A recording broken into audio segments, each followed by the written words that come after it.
And we can start with chopping our shallot. Cut it in half. Doesn't have to be perfectly cut. It's going to be cooked in the reduction. Then it's going to be blended and then it's going to be strained. So we don't have any bits in our sauce. Because we're only making a little bit of sauce, we really only need about half a shallot. We're going to do our shallots. And we're going to add some champagne. Now you can do this with any sparkling wine. You can put a Prosecco, just make sure that you take a dry one, not a sweet variety. It can be a Cava, it can be a British sparkling wine. But what we really want to do is use 75% of the liquid to make the reduction. And we're going to want to retain 25% of the liquid that we're going to add to the sauce just before finishing. Because especially with a beautiful wine, a beautiful champagne like this, we don't want to cook away all the flavors. We want to have that freshness of the champagne, the sparkle in there almost. So just before we serve the sauce, we'll finish it with the last bit of the champagne. And then you're really going to be able to taste the wine that you've put in. It's worth investing in a nice bottle of wine. If you're eating lobster on the evening, I can imagine you might want to start with some sparkling wine anyways. So if you have a whole bottle, then use a quarter for your sauce and the rest pour it in a glass and enjoy it like that. Our champagne is beautifully reducing. We have already cut our butter into cubes. This can just come from the fridge. It should be nice and cold.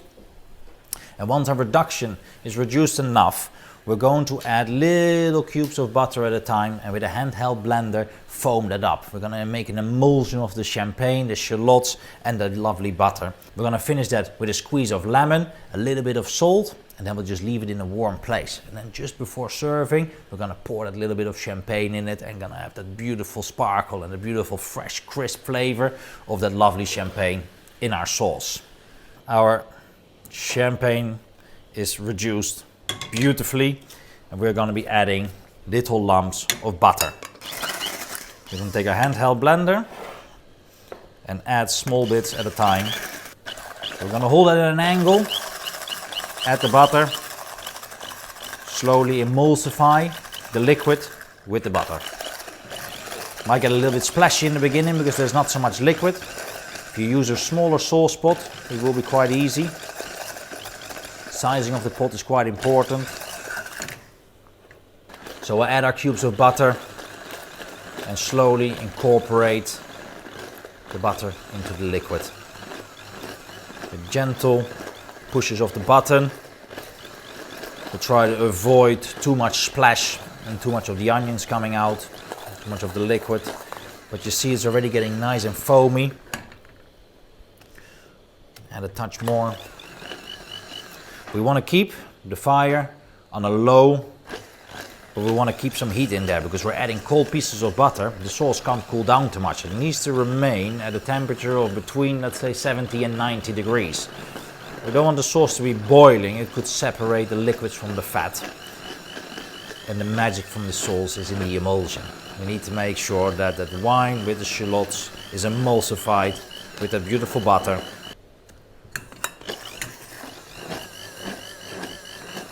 It's a relatively simple sauce to make, doesn't have many ingredients, but the balance is really important. It's really important you get the acidity right.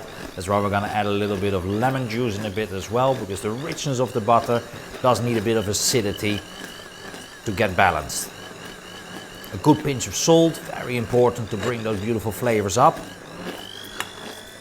And then once finished with a final drop of champagne, this is going to be a really delicious sauce.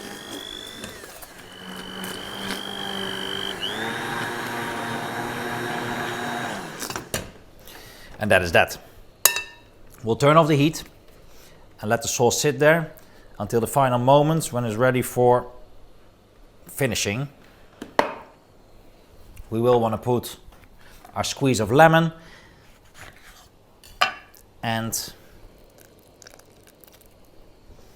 a pinch of salt.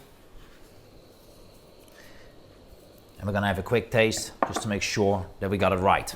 Sauce making is all about tasting, about knowing what you do. When you do have the recipe perfect, you can follow a recipe straight. But when it comes to the seasoning, you'll want to really give it a go once or twice to make sure that the balance is right. I have made this sauce a few times and that is spot on. So there's a good piece of seasoning in there and about a good squeeze of lemon, and altogether gives a beautiful sauce. That last bit of champagne, we're keeping that on the side. We're just going to strain it off through a fine mesh sieve because we want to get rid of the bits of onion that are still in there. We want to have a really nice and smooth sauce that's going to feel completely buttery and soft on the palate. I have to move that a little bit. Make sure that we get all the sauce through. Don't want to leave any in the sieve. And we're going to gently heat it up. It's already time for plating.